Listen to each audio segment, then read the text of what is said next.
Aquarian Pools and Spas. If you can dream it, they can build it. More than 50 years in business. Start your dream pool today. Aquarian Pools and Spas. 803-732-3636. It's in my head. I can't imagine, now Dawn is 10 times better. I think when you're a coach of that level, knowing how to separate one game from the next and not allowing things to stick.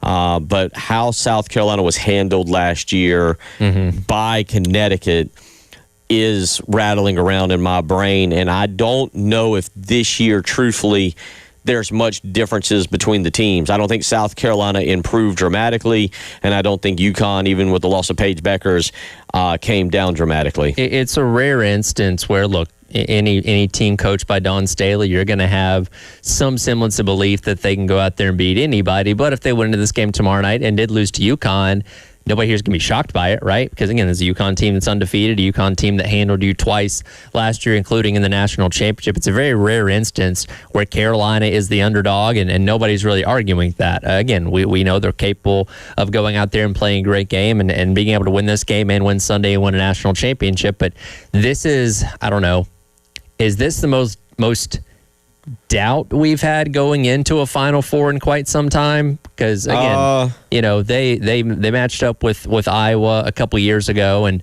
the season where up to that point they've been undefeated. But I think we still felt pretty good going into that game. This time, this is a team that's been beaten a few times, going up against this year's juggernaut in UConn, where I think there's a little more doubt than in years past. I didn't know Kendall at all. I'd never met him in my life before he took this job, and when we talked on the phone, it was just there was a connection, and I liked his philosophy from an offensive standpoint. And then he came here and visited, and that really solidified things with me. So I would say very, very early. It wasn't like we talked and then I went out and just continued interviewing people for 2 more weeks. Once he and I talked on the phone, it got wrapped up pretty quickly.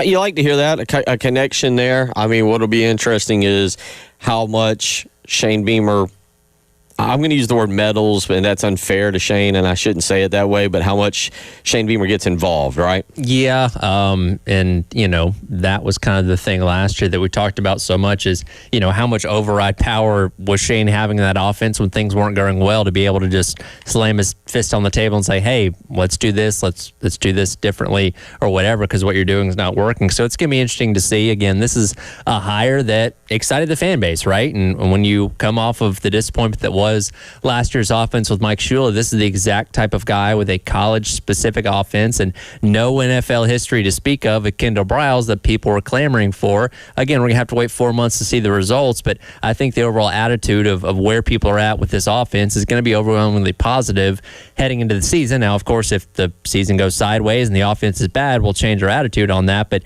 until then, you've done what people wanted you to do in terms of making a good splash hire at OC that should yield better results.